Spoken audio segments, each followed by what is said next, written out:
Are you listening? Welcome to another episode of the Nerf Report, your go-to source for all the week's gaming news, nerfed into one show once a week, so you can worry less about reading the news and get back to playing those video games. And on this week's episode, Apex Legends is getting a duo mode. We finally have a release date for the next Battlefield game. Ubisoft signs up for crossplay. And with this year's Blizzcon wrapping up, we have a lot to talk about, including Diablo IV, Overwatch 2, and a brand new World of Warcraft expansion. But before we get into any of that, your top headlines. First up this week, Apex Legends.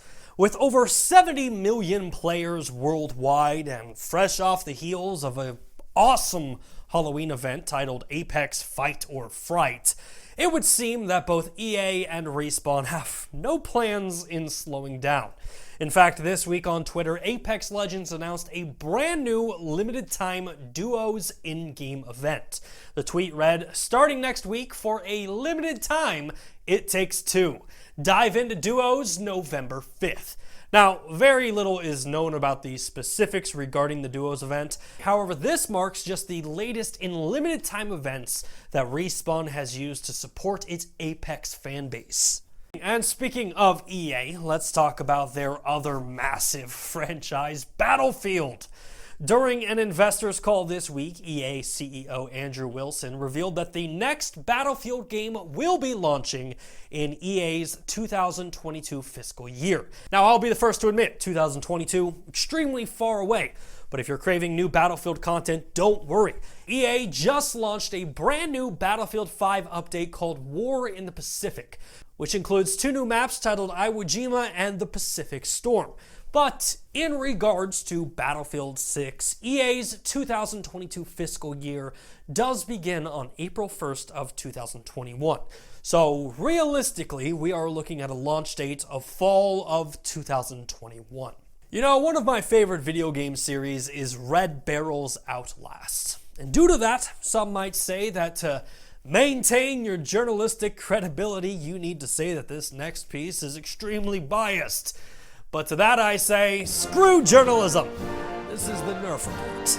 This week on Twitter, the official Red Barrel's Twitter account tweeted an image of 2 hands grasping each other in night vision, with the tag saying, "Announcement coming soon." Now, unfortunately, that is all we have right now. However, this post does coincide with a Facebook post from earlier this year in which Red Barrel said, "We will at some point make an Outlast 3, and answers will be given. Currently, we're working on something a lot of you have been asking for. It won't be a sequel to Outlast or Outlast 2, but it will be a distinct experience set in the Outlast universe." Which, if you're asking me, dust off those VR headsets and prepare for the scariest VR game of all time. You know, crossplay has been a massive story for the last 2 years. And with all major platforms finally supporting crossplay, along with the next generation of consoles about to launch, at this point, for those who don't support crossplay, it's only going to become a bigger story. In fact, this week, Ubisoft told investors that our goal is to put crossplay on all the PvP games that we have over time. That's well on the way, meaning that games like Watch Dogs, Division, Siege, For Honor, future Ghost Recon games, The Crew, or even Assassin's Creed could soon feature crossplay between consoles and PC. Now, at the time of filming this, the only Ubisoft games to support crossplay are Just Dance 2019 and Brawlhalla. So it's safe to say that Ubisoft has their work cut out for them. Well, that is going to wrap up this week's top headlines. So without further ado, let's jump straight into this week's top story with the rundown. Now for something completely different. Yeah.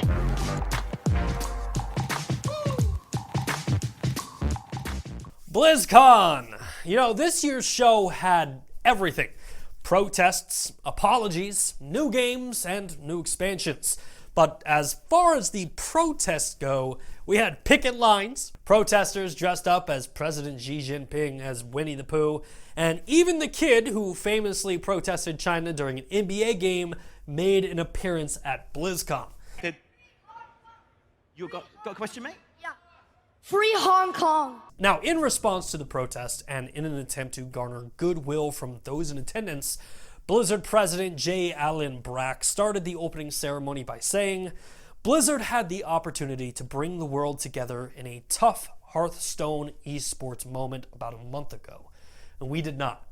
We moved too quickly in our decision making, and then, to make matters worse, we were too slow to talk with all of you. When I think about what I'm most unhappy about, there's really two things. The first is we didn't live up to the high standard that we set for ourselves. And the second is that we failed in our purpose. And for that, I am sorry. And I accept accountability." Now that we got all the protests and apologies out of the way, let's talk about some video games. This year's BlizzCon included the announcement of games like Overwatch 2, which is a full-blown sequel to the original game, featuring new co-op and PvE modes. And quite possibly the best part about the Overwatch 2 announcement is that the game will feature a shared multiplayer environment with Overwatch 1, meaning all cosmetics and character skins from Overwatch 1 will transfer to Overwatch 2, along with all Overwatch 2 new PvP maps and heroes will be available in Overwatch 1. Blizzard also used this year's BlizzCon to introduce us to a brand new Overwatch in-game hero. That's right, Sojourn will be coming to Overwatch soon, but nothing else is known about the newest hero. And speaking of not knowing anything, even though we have an official announcement of Overwatch 2, Blizzard has yet to comment on an official release date. Now, the biggest rumor going into last year's BlizzCon was that Diablo IV was going to be finally revealed. However, looking back at those rumors, they were only off by like a year. Because Diablo IV was finally announced at this year's BlizzCon. Diablo IV will feature more of the dark, satanic world that we have all come to love. In a new, beautiful cinematic trailer, we are quickly reunited with the world of Diablo. And the latest chapter of Diablo will feature a non-linear story that will take place across a massively open-world map. Now, a playable demo of Diablo IV was available at this year's BlizzCon. It featured Sorceress, Barbarian, and Druid classes. However, this is in no way a confirmation of the only classes that will be featured in this game. Blizzard also confirmed that this game is currently very early in development. In fact, game director Luis Barriga stated, "We're not coming out soon. Not even Blizzard soon." Next up, let's talk about World of Warcraft, a game that I know absolutely nothing about, so this should be fun. During this year's BlizzCon, Blizzard announced the latest expansion for World of Warcraft titled Shadowlands. The latest expansion will take place following the massive battle between Bolvar the Lich King and Sylvanas? Which results in the realms of Azeroth and the Shadowlands colliding. Now, as far as release dates for Shadowland, game director Ion Hazikostas said it would likely release in 2020. But as far as this year's BlizzCon goes, I think fans of the tentpole properties can find something to get excited about. And in comparison to last year's BlizzCon, this year was fantastic. And sure, Blizzard will still have to face the controversy of banning Blitzchung, but I honestly do think that Blizzard understands that they made a mistake in how they handled that situation. And they're probably actively looking for ways to improve on their response for future issues. And finally, for this week, we come to... That noise, of course, signifies that we are running out of time and coming close to the end of the show. So, in order to cover all the week's remaining news, we must initiate a segment that I like to call...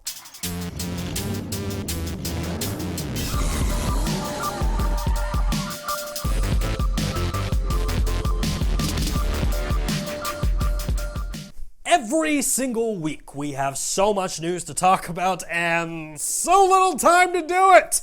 So we take all the week's remaining news, put 60 seconds on the clock, and try to cover it as fast as humanly possible without running out of breath, passing out, or... dying!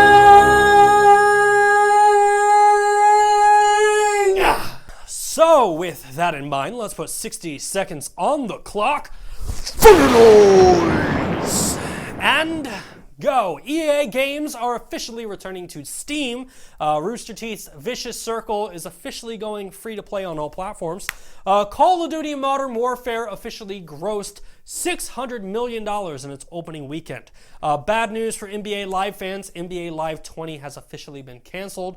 PlayStation Now has officially hit 1 million subscribers. Neo 2 will be launching in March of 2020.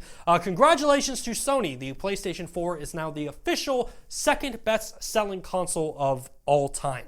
WWE 2K20 is receiving a brand new patch, which will hopefully solve all of the issues that game is facing. Death Stranding is coming to PC. PlayerUnknown Battlegrounds has a new update where it allows players to throw and toss weapons. And finally, PlayStation Japan has trademarked the terms PS6, PS7, PS8, PS9, and PS10, ensuring that company will force me to go bankrupt for years to come. Ladies and gentlemen, that is it for Nerfed in 60 Seconds, and that is it for this week's episode of the show. If you like what you saw, please make sure to hit that like button, subscribe to the channel, and be extra kind and share it with your friends. As always, my name is Bryant Chappelle. You are you, and this has been the Nerf Report. Thanks for watching.